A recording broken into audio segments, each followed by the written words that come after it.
Untuk yang kesekian kalinya Badan Eksekutif Mahasiswa Universitas Indonesia menyampaikan kritiknya. Kali ini BEM UI mengkritik Presiden Jokowi yang kerap dianggap lebih berpihak kepada partai politik daripada rakyat. Bukankah Presiden Jokowi sudah menegaskan bahwa selain pejabat publik, dirinya juga merupakan pejabat politik, sehingga tidak ada konstitusi yang dilanggar apabila dirinya melakukan diskusi politik. Untuk membahasnya sudah bergabung di Primetime News Ketua BEM UI Melki Sedek Huang dan tenaga ahli utama Kantor Staf Presiden Johannes Joko. Selamat malam Melki. Selamat malam Mas Iqbal. Selamat malam Mas Joko. Selamat malam Mas Iqbal, selamat malam adikku Melki. Baik, adikku Melki ya, mahasiswa Melki, ya. saya Baik. panggilnya ya. Ya, saya ingin ke Melki. Ini kan kemarin sudah viral ya, kritikan BEM UI yang ditujukan kepada Presiden Jokowi di media sosial. Nah, sudahkah Presiden Jokowi atau pihak istana merespons kritik ini, Melki? Yang jelas sampai hari ini kita masih belum menemukan adanya respon yang baik dan menjawab dari istana maupun segenap elit politik yang dekat dengan istana. Kenapa? Karena BEM UI menyampaikan bahwa Presiden Jokowi sekarang lebih pantas disebut sebagai milik parpol, bukan milik rakyat, tentu dengan alasan yang tepat gitu loh. Alasannya apa gitu?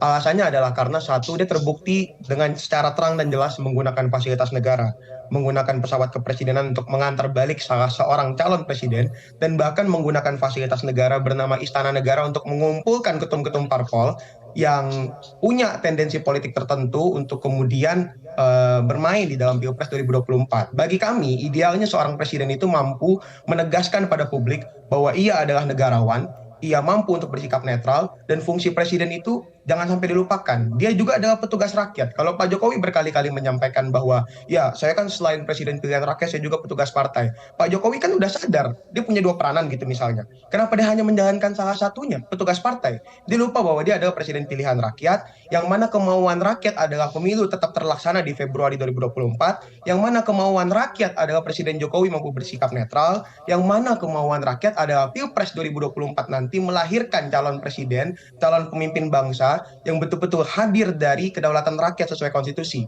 Bukan sekedar saran-saran dari presiden sebelumnya, ataupun bukan sekedar endorse-endorsan dari presiden-presiden sebelumnya. Begitu Mas, mungkin yang bisa saya sampaikan. Melki, memang jawaban seperti apa sih yang diharapkan teman-teman BEM UI dari Presiden? Kita butuh komitmen yang tegas Mas, untuk menjawab kritik ini gitu. Kenapa kita butuh komitmen yang tegas?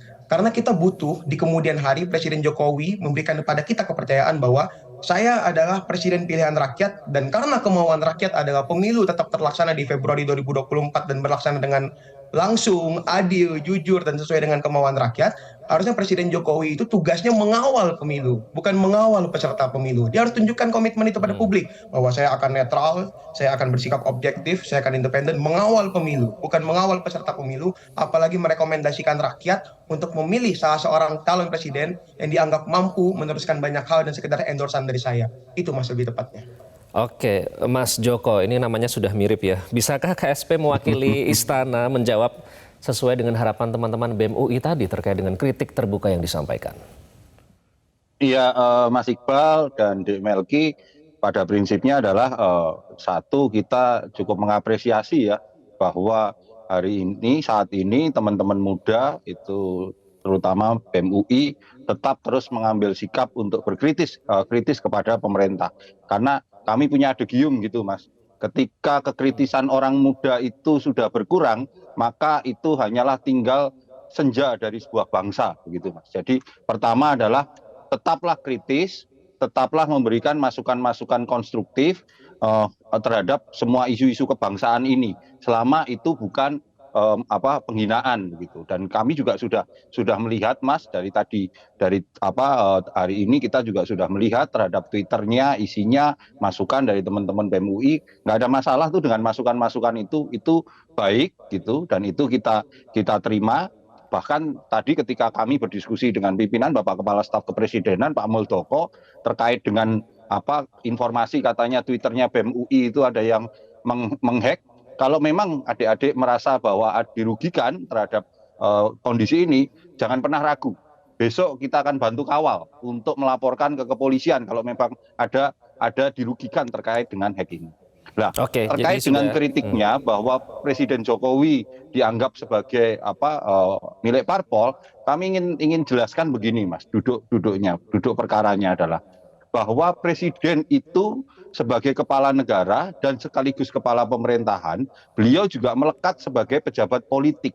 Artinya apa? Bapak Presiden itu harus memastikan bahwa bangsa ini ke depannya dengan segala tantangan-tantangan yang dihadapi, misalnya middle income trap, yang kedua misalnya bonus demografi, kemudian ada juga tantangan tentang geopolitik global yang semakin hari semakin memanas.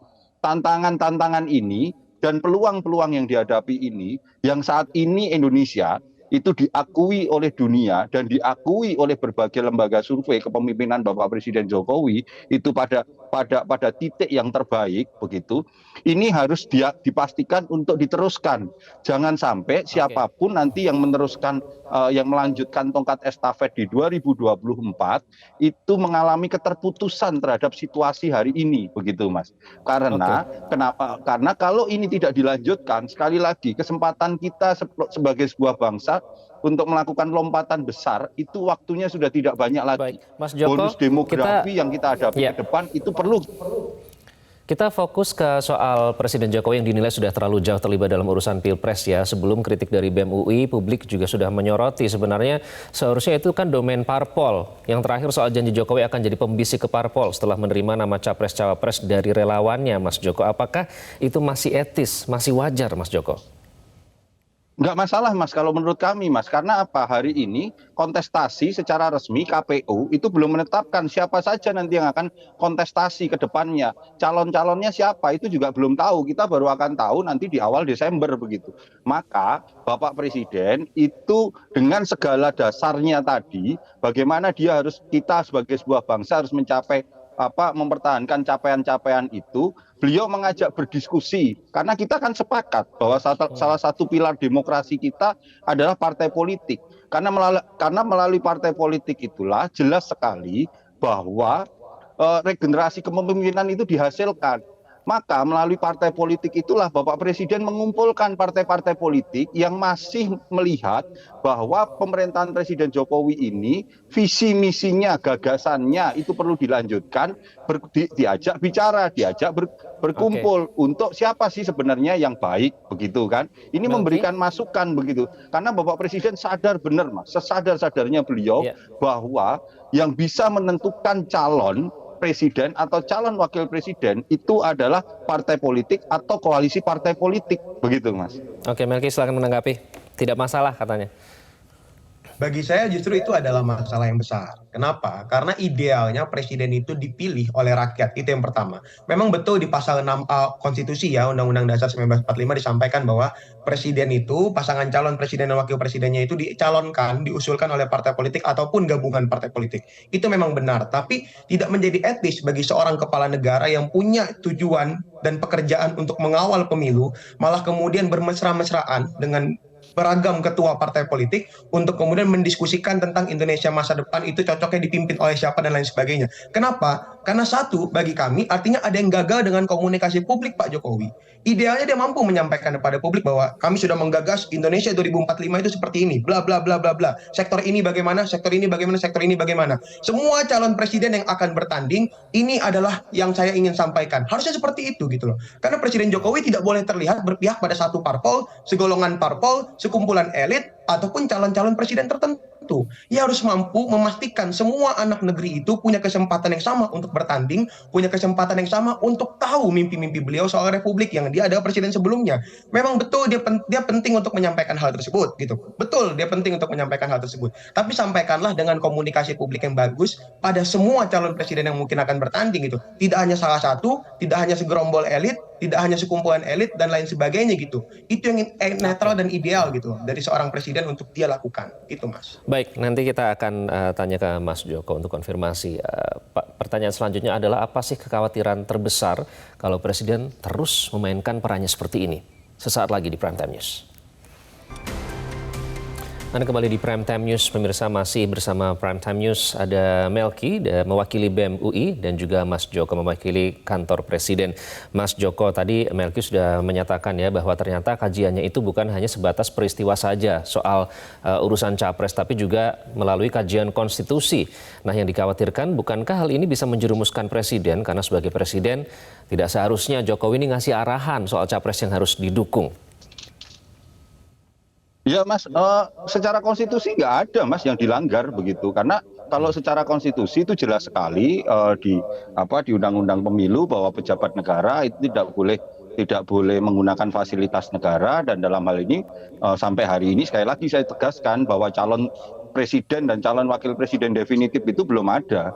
Kalau itu sudah ada, itu pasti Mas, kita juga sudah dapat arahan dari pimpinan bahwa pasti Bapak Presiden akan mengambil posisi sebagai pimpinan negara, akan membiarkan semua untuk berkontestasi secara fair dan adil begitu.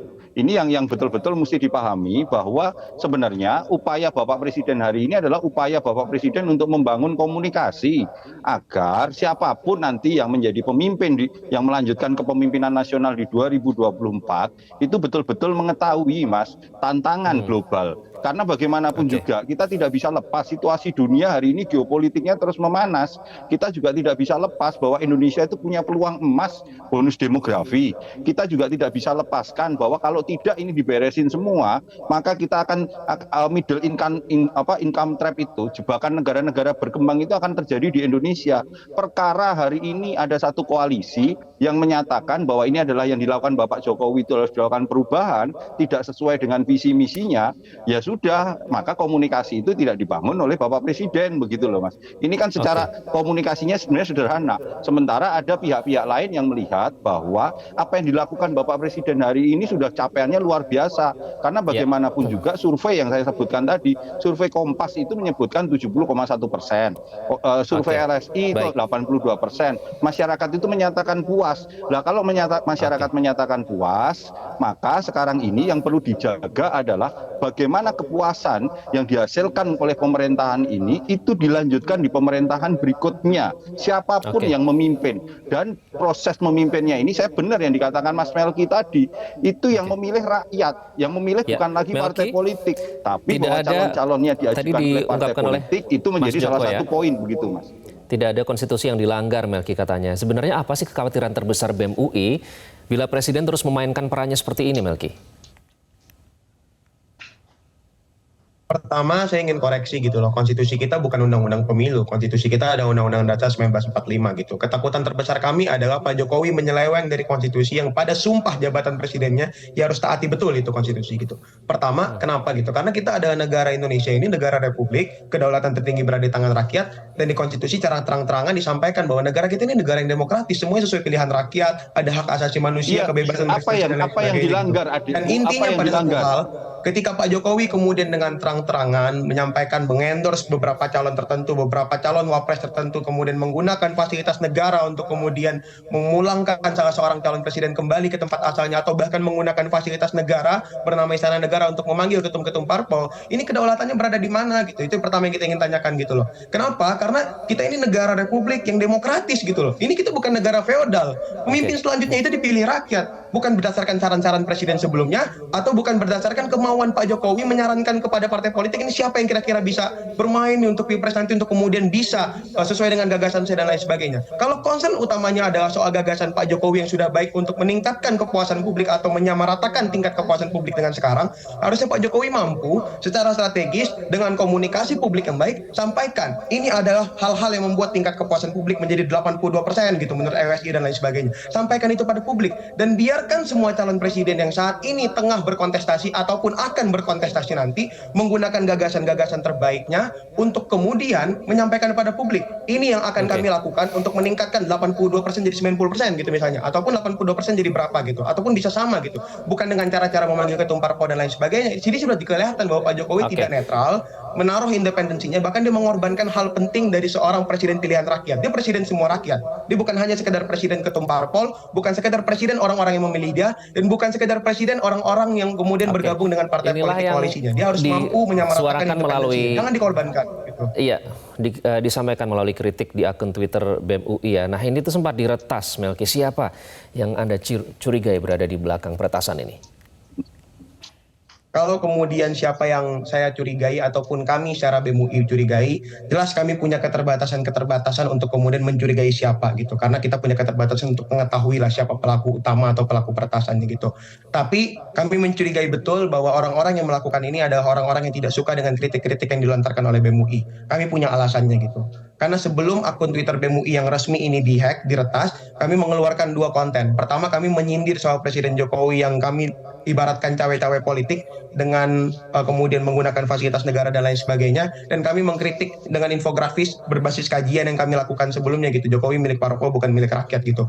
Kemudian setelah kami kemudian melaksanakan publikasi dari 2 konten tersebut, kami melangsungkan aksi peringatan 25 tahun reformasi 21 Mei 2023 kemarin. Malamnya di peringatan 25 tahun reformasi yang harusnya jadi tempat kita mengingat soal kebebasan yang diberikan di era reformasi itu, kami malah mengalami gangguan kebebasan dengan Twitter resmi yang diretas gitu. Dan ini kemudian kami sinyalir upaya dari orang-orang yang tidak suka dengan kritik-kritik kritis yang dilakukan oleh BEM UI. Begitu, Mas. Tidak suka dengan kritis. Nah, saya terakhir ke Mas Joko. Sebenarnya apakah ada batasan dari istana soal mana kritik atau masukan yang diperbolehkan, mana yang sudah melewati batas sehingga harus dicegah begitu? Nggak ada, Mas, nggak ada batasan, Mas. Jangankan kritik kepada Bapak Presiden, Bapak Presiden dihina-dina seperti itu aja, Bapak Presiden diem juga kok gitu, dan membiarkan itu karena memang fokusnya adalah fokus kerja begitu, fokus bagaimana menyejahterakan rakyat. Makanya saya mengajak kepada teman-teman UI, kalau memang tadi kan disampaikan kepada teman-teman UI, mereka yang tidak suka dengan kritik-kritik dari BEM UI yang dianggap yang mungkin melakukan peretasan, kami ingin garis bawahi bahwa kami yang ada di istana, kantor staf presiden, timnya Pak Presiden dan Pak Presiden itu suka dengan kritik-kritik dari teman-teman UI. Karena sekali lagi, Mas, kritik orang muda itu kalau kritik itu sudah mulai hilang, maka itu adalah senja dari sebuah bangsa. Maka tadi saya ngajak kepada teman-teman UI, kalau memang teman-teman UI sampai besok akun Twitter resminya belum bisa dikembalikan, kemudian mereka juga merasa dirugikan, saya atas perintah Bapak Muldoko, saya atas perintah dari kantor staf presiden akan mengawal teman-teman BEM UI untuk melaporkan hal ini kepada pihak kepolisian, dan kita akan kejar dan kita akan usut. Jangan macam-macam dengan mempermainkan orang kritik, apalagi anak-anak muda kritik itu diganggu-ganggu seperti ini gitu. Makanya ayo kita sama-sama kita kawal demokrasi kita kawal proses ini, dan saya tunggu Mas Melki, Dek Melki untuk besok. Kalau memang sampai besok belum ada, saya akan bantu kawal untuk ini diusut tuntas. Baik, suka dengan kritik, benar ya Pak, jangan cuma di depan aja ya, tapi nanti di belakangnya ternyata ada upaya untuk membungkam. Mas, jadi sudah siap menerima kritik ya? Kritik kami itu di kantor staf presiden, itu sehari itu bisa 5-10 elemen komunitas yang datang ke kantor staf presiden, memberikan pengaduan, kritik, dan masukan kepada kantor staf presiden, kepada presiden melalui KSP. Itu real dan itu ada datanya. Teman-teman Metro yang ada di istana juga tahu kok hal itu. Baik, waktu kita sudah habis. Izin masuk sedikit, Mas. Semoga saya ingin menanggapi gitu. Pertama, kita apresiasi niat baik kantor staf presiden ya, kalau kemudian ingin mengusut tuntas, mengawal dan lain sebagainya. Karena sampai hari ini kita masih percaya dengan upaya-upaya yang kita lakukan. Kita punya Fakultas Ilmu Komputer di UI. Saya punya anggota fungsionaris Biro Multimedia di BEM UI yang sedang mengupayakan banyak hal gitu. Tapi saya ingin sampaikan kepada kantor staf presiden gitu. Ada yang lebih baik, Pak, daripada kemudian sekedar sampaikan bahwa kantor staf presiden dan Bapak Presiden suka dengan kritik ataupun ingin mengusut tuntas. Yang lebih baik adalah minta Pak Presiden Jokowi untuk sampaikan pada publik, berikan kepercayaan pada publik bahwa dia akan bersikap netral, dia akan independen, dan sampaikan gagasannya dengan komunikasi publik yang baik, bukan dengan menyampaikan gagasan-gagasan tersebut pada ketua partai politik di belakang layar, apalagi menggunakan fasilitas negara. Karena ketika dia sedang menggunakan fasilitas negara, dia harus sadar dia adalah presiden pilihan rakyat. Dan negara ini adalah organisasi jabatan menurut waktu kita sudah habis. Negara. Terima kasih. Melki sudah ditampung pasti oleh Mas Joko. Dan yang menjadi paling penting adalah lepaskan identitas Presiden politik Jokowi. ketika dia sedang kemudian berinteraksi dengan rakyat banyak dan menjalankan peranan-peranannya dengan fasilitas negara. Karena itu penting bagi rakyat, agar rakyat tahu bahwa pemilu 2024 kita harus memilih orang-orang yang sesuai dengan pilihan rakyat, bukan pilihan elit, pilihan kepentingan partai politik tertentu. Mas Joko juga terima kasih. Melki terima kasih, panjang umur perjuangan ya.